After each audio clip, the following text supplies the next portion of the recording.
人一旦开始倒贴，就会变得不值钱。所以在得知拒绝了我99次表白的校花，其实早就对我一见钟情了，而他只是为了享受喜欢的男孩追她的过程，才一次又一次的故意拒绝我。于是我决定我不再理会他，而是专心学习，然后向导师申请了出国留学的保送名额。临走前，我本着该断就断的原则，打算在校花的生日宴上彻底跟她断绝关系。等我赶到门口时，生日宴已经开始了，包厢里传来了熟悉的叫嚷声：陈慕凡怎么还迟到了？他不会准备惊喜去了吧？他都表白了99次，眼看就要到100次了。梦瑶，你总该答应他了吧？是啊，你明明也是喜欢他的，这要是再拒绝，到手的男朋友说不定真的要跑了。听着几个女生的调侃，苏梦瑶显得很是自信。陈慕凡他那么喜欢我，不会跑的。等他下一次表白，我就答应他。听着他胜券在握的口吻，我只觉得无比讽刺。下一次不会有下一次了。追求苏梦瑶的这2年里，我放弃所有自尊，不顾无数同学的冷嘲热讽，每天变着花样去讨好她。可我的一片真心从没得到过回应。我也想过放弃，也曾在无数深夜暗自垂泪，但第2天又重新打起精神追逐在她身后，甚至为了留在她身边，就连很难争取的留学交换生名额都险些放弃了。直到那天我无意间看到了苏梦瑶的手机，才知道苏梦瑶早就对我一见钟情了。她给我的备注是亲爱的老公，她相册里更是保留着我上千张的照片。可是知道她同意喜欢着自己以后，我却并没有感到一丝开心，反而觉得无比的讽刺与愤怒。我累了，我放弃了。如今我只想离开，从苏梦瑶的世界里彻彻底底的消失。我推开门的瞬间，包厢里的议论声戛然而止，所有人都默契地转过身聊起了别的事情，直到没有看见我。苏梦瑶也端起一杯酒加入了李桌的游戏中，一副冷冷淡淡的模样，连眼皮子都没有抬一下。我扫了她一眼，不得不感慨她演技真好。面对满屋子人的无视，我一点也不失落，自顾自地走到了角落的空位置坐下。接下来的1个多小时里，所有人都在寒暄热聊，我却一个人坐在原地刷着手机，宛如一个透明人一般。以往只要苏梦瑶一出现，我必然会寻着机会走到她身边，找着各种话题想引起她的注意。就连这次生日宴，也是我缠了她好久，又请了很多人帮忙收情，她才邀请我。按理来说，来之不易的东西理应更重视才是，但看着我一副素面朝天的模样和那随遇而安的态度，似乎根本没把她的生日当回事。这不同于以往的冷淡态度，让苏梦瑶终于维持不住冷淡，多看了我几眼，唱完生日歌，切了蛋糕，很快就到了送礼物环节。我等到所有人都送完，才慢悠悠的起身，从包里拿出一个日历递过去。在场所有人都诧异的看向我，因为这个日历只有手掌大，总共只有30页，看起来极为的寒酸。我也不管其他人是什么表情，只看向苏梦瑶，淡淡开口：苏梦瑶，从今天起，你每天撕1页，等撕到最后1页，就会有一个惊喜，那就是我为你备下的迟来的生日礼物。一听到这儿，他的几个室友顿时嘻嘻哈哈笑了起来。第100次表白是吧？你可真有毅力啊，2年了都还在坚持啊，你就这么喜欢梦瑶啊？受这几句话的影响，苏梦瑶也理所当然的以为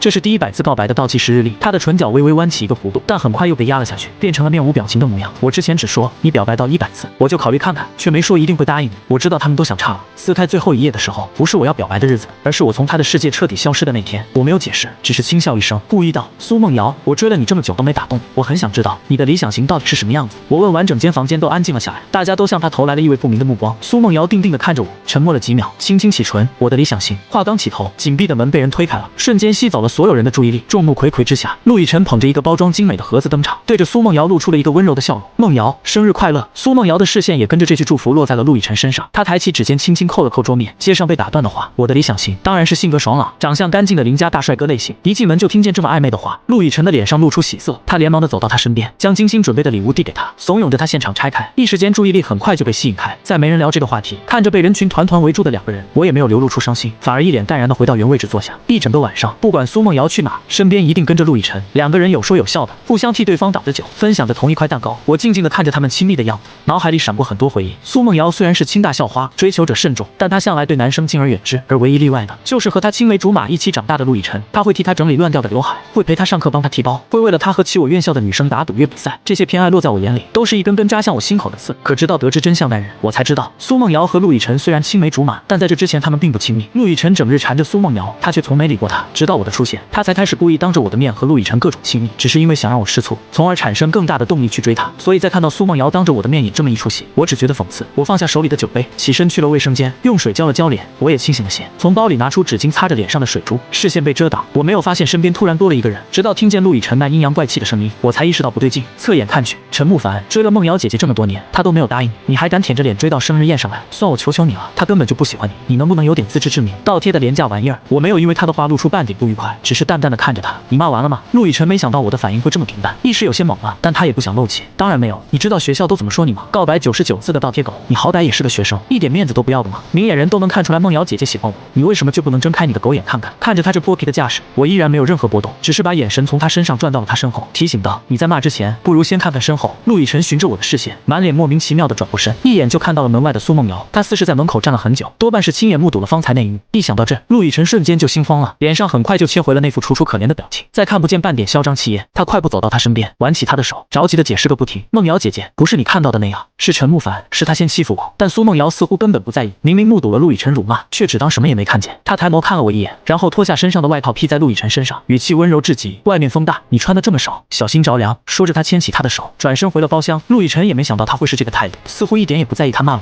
顿时就有了底气。他一脸得意的回头，露出了一个满是嘲笑的表情，嘲笑着我的不自量力。低着头的我没有看见陆亦辰的挑衅，我把打湿的纸巾团成团丢进垃圾桶里，转身下了楼。楼道间很安静，只有我的脚步声。一片漆黑里，我的脑海里闪过刚刚发生的事情，冷笑了一声。他当给陆亦辰披衣服时，眼神却明晃晃的落在我身上，嘴里又说着关心陆亦辰的话。该说不说，他这演戏的水平还真是足够精彩。要不是我知道他藏起来的心思，兴许还真的被他骗到，又要伤心好久。像今晚这样的事情，其实不是第一次发生了。这些年我为了追他，放下了所有骄傲和矜持，不管旁人再怎么冷嘲热讽，甚至当着我的面骂我都没有放在心上过。我只想专注于自我，达成心中所想，不愿留下遗憾，所以才会坚持告白99次。可喜欢了2年的人，因为享受我的追逐，就对这些流言侮辱听之任之，这带给我的伤害比1万句辱骂都要深得多。外面下着大雨，出租车几乎都停了，一行人被堵在了酒吧门口。苏梦瑶叫来了家里的司机，说要送陆亦辰回家。陆亦辰立刻露出得意洋洋的表情，眼睛斜斜的扫向我，语气刻意至极：“这么晚了，大家都走了，盛慕凡一个人在这儿等车，不好吧？”苏梦瑶接过司机递来的伞，声音浅淡：“他有腿。”说完，他也不看我的表情，带着陆亦辰就上了车。看着雨幕中渐渐远去的跑车，我没有在意，继续在打车软件上呼叫着车辆，在寒风里等了2个多小时，雨势渐歇，才终于有司机接单。等我到家时，已经凌晨2点了。我服下风衣上沾着的雨点，慢慢走到房间门口，输入密码，门刚打开，对面的房门也打开了。苏梦瑶冷着一张脸走出来，眼里毫无温度。以后早点回来，开门声太大，影响我休息。我看着她身上还没换下的衣服，明白了什么，冷冷一笑。我敷衍的嗯了一声，径直转身进了房间，打开灯，关上门。等我换完鞋，门外才传来了砰的一声重响。我并没有理会，脱下湿衣，打开空调，裹着毯子躺在沙发上。这套公寓是我半年前从别人那儿听说苏梦瑶从宿舍搬出去后特意买下来的。我为了追她，也跟着搬出来做了她的邻居，早上送早餐，晚上说晚安，每天制造各种偶遇，就是为了打动她。可不管我怎样嘘寒问暖，她都置之不理。但直到窥破她的隐秘，我才知道她一直都在装不在意。就像今晚，她明明早就到家了，连衣服都没有换，就是在担心我的安危，所以才没睡觉。可一见到我，却又故意说些有的没的。她这场口是心非的戏码，我已经看累了，也不想再陪她演了。我打开手机，点开房地产软件，把房屋的信息挂了上去。既然决定要走了，就断个干干净净。第2天上午，中介过来验房，我迷糊着起来开门，把房子的基本情况都介绍了一遍。看完后，我正要送人出门，对面的门打开了，苏梦瑶拿着车钥匙正要出门，看见我身边出现了陌生女人，眉头下意识地皱了起来。她是谁？我嫂子，过来送点东西。我面不改色地撒了谎。一旁的中介顿时满眼诧异地看过来，但他很有职业操守，没有戳破这个谎言，找了个由头就先离开了。我回房间换了一身衣服，打算去学校。一转弯，电梯口前却站着一个人挡住了去路。我抬起头，看见是苏梦瑶，不免有些奇怪，她不是刚刚就要出门吗？怎么还没走？苏梦瑶看着我眼底的疑惑，有些不自然地开口：“今天我带你一起去学校。”我不知道她今天为什么跟变了个人一样，摇头拒绝了她，但她像吃错了药一般，坚持要送我，还找了很多借口，从快要迟到说到顺路，眼看着连绿色环保的借口都要搬出来了，我拗不过她，也不想再拖延时间，就答应了。一路上2个人一句话没说，车厢里安静极了，听惯了我在她耳边叽叽喳喳，再看到这么沉默的我，苏梦瑶很不适应，心里闪过一丝讶然，看来不是她的错觉，我这几天好像真的变了。而这些变化莫名让她开始心慌。等到了学校，我解开安全带，丢下一句谢谢就先一步离开了。我快步走进校门，却发现路过的所有人都用一种很异样的眼神盯着我，窃窃私语着：“他就是陈慕凡吧？”“对，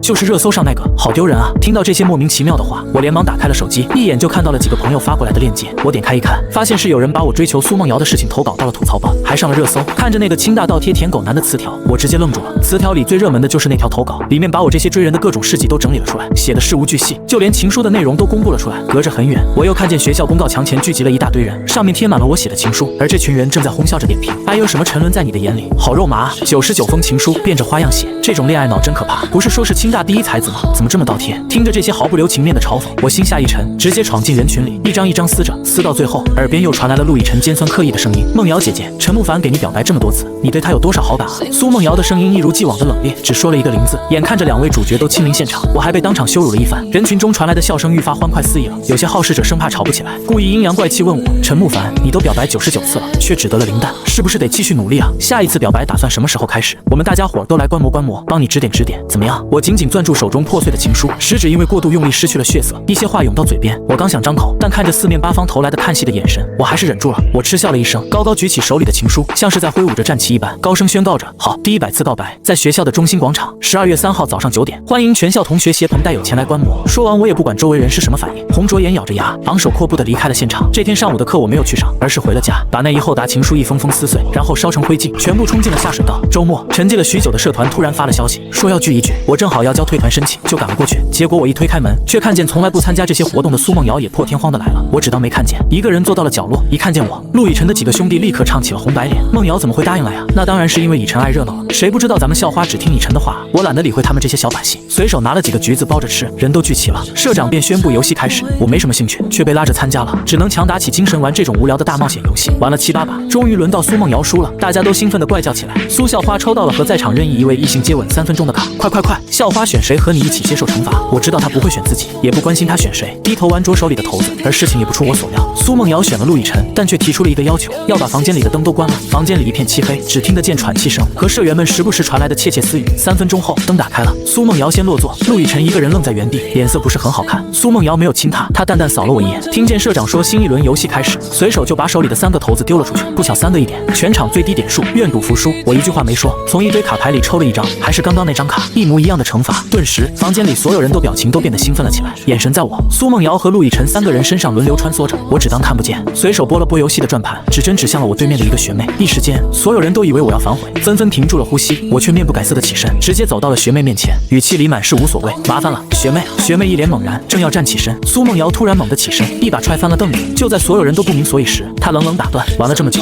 有点累了，该中场休息了吧？她开了口，她的几个室友也纷纷附和。社长只好宣布惩罚暂停。休息时，有几个女生说有点饿了，几个室友连忙拖着房间里的男生下楼，说要去买吃的。这一去就是20分钟，眼看着人迟迟不归，社长也不想再等了，直接宣布游戏继续。我放下手机，环顾了一圈，才发现那个学妹不见了。准确来说，是除了苏梦瑶以外的所有女生都不见了。我都不用猜就知道，这又是苏梦瑶故意为之的。但我并不想入她的意，所以我端起了面前500毫升的酒杯，对着全场示意了一番。我选定的搭档走了，按照游戏规则，我选择喝完酒完成惩罚。说完，我仰起头，面不改色地把杯子里的酒喝光了。苏梦瑶没想到我宁愿喝酒也不选她，脸色顿时黑了下来。她沉着眼看向我迅速升温的脸，把手里的骰子捏得滋滋作响，少了一半人，游戏也没了乐趣，聚会就这样散了。我醉意醺醺的，等到最后人都走了，才把包里的那份退团申请交给了社长，扶着墙想要下楼。刚走到楼梯口，我迷迷糊糊的看到了不远处的陆亦辰，正想装看不见躲开他，他却一把抓住了我的手，眼里满是愤慨。刚刚开灯后，你看我那个眼神是什么意思？我告诉你，梦瑶姐姐就算没亲我，那也是有理由的，那代表她对我的珍视。真是，我差点笑出声，但我知道此刻无论我说什么，陆亦辰也听不进去，于是我点了点头，你说的都是对的。我说完就要扶开他的手离开，可陆亦辰却越抓越紧，还一边骂着不肯罢休。两个人争执着，我本就脚步虚浮，被一拉扯直接稳不住身形，往后倒去，一路滚下高高的阶梯。陆亦辰吓了一跳，一时没站稳，也跟着一起滚下了楼梯。听见楼上传来的动静，下面几个还没走远的同学连忙回转身查看情况，眼看着两个人都伤得不轻，大家当即就乱了阵脚。最后还是苏梦瑶联系了人，把两个人送到了自家医院。一番检查后，医生说是骨裂，不及时治疗可能会有残疾的风险。从发现两个人受伤的那一刻起，他的视线就没有从我身上离开过。看着我那惨白的脸色和额头上不停滚落下来的汗水，他仿佛能感同身受一般，心也揪着痛。手术室已经准备好，但医院里能做这个手术的现在只有一位专家。苏梦瑶必须决定好先后顺序。她下意识地看向我，正好迎上了我看过来的目光，那双眼睛里没有了往日的依恋和炽热，只剩下一潭死水般的平静。这个眼神让苏梦瑶的心狠狠颤了一下。小姐，您快点决定吧，先让谁动手术？我脸色惨白地躺在担架上，就在晕过去的前一秒，听到苏梦瑶掷地有声地说出了那个名字：陆亦辰。先救陆亦辰。很快，医生就推着陆亦辰进了手术室。门关上的刹那，我也彻底晕了过去。再次醒来时，已经是1天后。我睁开眼睛，第一动作就是伸手摸向自己的腿，在感受到我的腿还在，并且有知觉之后，我才松了一口气，眼里涌出劫后余生的泪意。幸好我没残废。我的父母收到消息很快赶来，把我升到了顶楼的 VIP 病房细心照料着。2个小时后，陆亦辰就住到了我对面，苏梦瑶亲自挽着他进去的。为了方便检查，2间病房的门都开着，我能清楚得知对面病房的情况。陆亦辰一直在互通，苏梦瑶就找各种话题分散他的注意力。后勤处送来的病号餐不合他的胃口，他就亲自回家做了很多清淡的食物来。他嫌在病房待着无聊，他就找来各种新鲜有趣的玩意儿给他解乏。住院这10来天里，2个人亲密到连护士都八卦了起来，纷纷议论着自家院长是不是要有女婿了。我静静地听着，没有掺和进去，但我心里清楚，苏梦瑶做这一切不过是做给我看的。毕竟这病房门我关了上百次，每次刚一合上，就有护士过来查房，100%的开门概率，总不能是凑巧吧？出院那天，我在地下车库又碰到了他们俩。一看见我来了，苏梦瑶直接把坐在轮椅上的陆亦辰扶起来送到了车上。隔着窗，陆亦辰探出半个头，对着我假惺惺地笑着：“陈慕凡，听说你就住在梦瑶家对面，我们捎你一程吧。”我不想理会他，头都没抬一下，直接上了车。等车开到公寓楼下，我谢绝了父母的帮忙，一个人拄着拐杖回了家。电梯从负1到1楼，原本开车要送陆亦辰回家的苏梦瑶突然走了进来，2个人对视了一眼，都没没有说话。电梯在17楼停下，门口的苏梦瑶迟迟不出去，我只好拄着拐杖多绕了几步，先出了门。我走得慢，但身后的人走得更慢，我能感觉他的视线一直落在自己身上。等走到门口，我想输入密码，手里的拐杖突然掉在了地上，我只能靠着墙慢慢蹲下去。刚触碰到拐杖，眼前突然落下了一片阴影。苏梦瑶也蹲了下来，或许是打算帮我捡东西，但在触及到我视线的一瞬，她的手又收了回去，把自己散开的鞋带系上了。我讽刺一笑，捡起拐杖，慢吞吞地站起来，进了房间，在家休养了许久，很快就到了期末考。虽然马上就要出国了，但我的腿勉强能下地了，所以我没有申请研考，去参加了考试。阶梯教室楼梯太多，我腿伤没好，就坐在了中间的第一排。没一会儿，苏梦瑶也扶着陆亦辰走进来，一看见我，陆亦辰立刻说自己腿疼，要坐第一排，苏梦瑶便扶着他走到我旁边，然后自己坐进了靠墙那个位置。考试很快就开始，陆亦辰瞄准老师走下最后一个台阶的瞬间，把一个提前准备好的纸团丢在了一道走廊之隔的我的桌上。我握笔的手一顿，还没搞清楚状况，就被刚好转身的老师呵斥了。考试前我就再三强调，可以考得差，但人品不能有问题，不能作弊。你还明知故犯。陈慕凡取消成绩。直到这时，我才知道陆亦辰打了什么主意，但我并不想吃这个哑巴亏，当即就站起来申辩，说要查监控。不凑巧的是，因为教学楼上午刚停了电，所以教室监控并没有及时打开。看着陆亦辰内由精转喜的表情，我实在咽不下这口气。苏梦瑶就坐在陆亦辰身边，她什么都看到了，老师也不想冤枉人，当即就把苏梦瑶请了过来。清大的教学楼是苏家投资的，苏梦瑶不需要讨好任何人，为人又清冷正直，所以她的话在一众师生中一向极具权威。听完来龙去脉后，苏梦瑶抬眸看了我一眼，而后淡淡道：“作弊的不是陆亦辰。”此话一出，几乎是瞬间锤死了我。赵老师立刻就信了他，冷脸看向我：“陈慕凡，你还有什么好狡辩的？抄袭不认还污蔑同学，你简直冥顽不灵。之前的成绩该不会也是抄来的吧？无论如何，这一次我一定要上报，全校通报批评。”我站在原地，只觉如坠冰窟。我以为在大是大非面前，苏梦瑶会坚持原则，所以才提了他的名字，但我没想到他居然会在亲眼目睹了一切的情况下帮陆亦辰做伪证。眼下解释再多都苍白无力。我深深看了苏梦瑶一眼，一言不发地离开了。看着我那双泛红的眼睛，苏梦瑶忽然就慌了，她下意识地追出去拦在我面前：“陈慕凡，我知道这件事是以辰错了，但他脸皮薄，我不想他被别人议论，一句对不起都不说，光顾着为陆亦辰解释了。我都开始怀疑那天自己看到的照片是不是一场梦了。”我嗤笑着看向他，语气里满是颤抖和愤怒：“所以这就是你帮着他污蔑我的理由？他受不了议论，我就受得了了是吗？”苏梦瑶，你是觉得我跟你表白了99次，脸皮厚得像城墙，已经强大到无惧任何流言了？看着我这副样子，苏梦瑶左眼皮跳了跳，直接拉住了我的手：“我不是这个意思，只是一门考试而已，学分还能补上的，以后我会想办法弥补你今天受的委屈的。弥补？你又不喜欢我，想怎么弥补？”我这讽刺的语气听得苏梦瑶心下一急，险些将心里话都说了出来。谁说我不行？一开口，他就意识到了不对劲，急忙打住：“你信我，等第100次告白，我会弥补你的。”苏梦瑶只差把一定会答应我的结果挑明了，以前的他是不会露出这么多破绽的，眼下也不过是情急志短罢了。我早已心灰意冷，一把扶开他的手，垂下眼：“那就好好撕日历，等着最后一天吧。”看着我收回来手，苏梦瑶也怔住了，语气终于和软了几分：“好，还有3天，我一定会给你一个满意的答复。”离开前3天，挂了大半个月的公寓成功售出，中介过来送上合同，我很快就签了字。3天后我就会搬走，这几天我会把家里的东西都收拾干净，到时候新住户就可以住进来。中介记下日期后，我送他到电梯处，门一打开，苏梦瑶提着2个袋子走出来，她盯着中介看了半晌，很有礼貌地叫了一句：“嫂嫂好。”中介愣愣地应了一声。电梯下去后，我转身就要走，苏梦瑶突然叫住了我，把手里一个袋子递了过去：“正好路过，买多了吃不完，你要拿一些试试吗？”我扫了一眼，发现是我素日最爱的国府，这家店在城东，来回要2个多小时，还要排上1个小时的队才能买到。他刻意去买我喜欢的零食，又找了借口送来，无非是想为昨天的事情道歉，但我已经不需要他的道歉了。我什么也没说的接过来，又在到家后随手一丢，装着国府的袋子在空中划过一道抛物线，精准落进了垃圾桶里。离开前2天，我去了一趟打印店，花了几千块打印了1万份5指大小的卡片。我回了一趟宿舍，委托几个室友在3号那天爬到综合楼顶端，把这些卡片撒到广场上。室友们也都知道了最近发生的事情，听见我不肯放弃，纷纷劝了起来：“慕凡，要不算了吧，苏梦瑶都那样对你了，你何苦给自己找不痛快呢？”是啊，他真的做得太过分了，太委屈你的喜欢了。虽然我已经看开了，但听到朋友们这么关心自己，心头还是涌过一丝暖流。我摇摇头：“放心吧，我有分寸，你们帮我撒下去就行了。我已经请了保洁公司收拾后事了，我也没打算告白，我真正想做的是告别。”听到这话，几个男生都愣住了，你看我，我看你，猜不准我葫芦里卖的什么药。我又说了句谢谢后，转身离开了。看着我的背影渐渐远去，室友们翻开了纸箱，拿出了一张卡片，上面只写了一句话：“陈慕凡永远都不会再喜欢苏梦瑶。”离开前1天，我去学校办完所有手续后，回家开始收拾起了行李。我刚搬过来半年，东西不算多，但大多都和苏梦瑶有关。我找了几个箱子，把这些东西都丢了进去，花了半个月织给苏梦瑶的围巾，我剪成了破线团，她义卖会捐出去的陶瓷瓶，我费尽心思拍回来，现在砸成了碎片。熬夜给她写的每一封情书，我全都扔进碎纸机，箱子丢进垃圾桶的那一瞬间，我和苏梦瑶的所有都将成为过去。最后家里只剩下2套衣服，是2个人初见时她穿的那套衬衫和那条黑色宽松牛仔裤。我点燃了火柴，将它们焚之一炬。我站起身，一转身就看见了不远处的苏梦瑶，正一脸诧异地看着我：“你这是在清理一些不必要的垃圾？”我淡淡说完这句话，转身上楼。离开当天，天刚亮我就被对面的动静吵醒了，迷迷糊糊地睁开眼，拿起手机先看看时间，就看见通知栏里飞快地跳动的消息。我看了好半天，才发现所有消息都来源于一个20多人的群。1年前我为了了解苏梦瑶的喜好，偷偷摸摸地潜了进去，一直忘记退。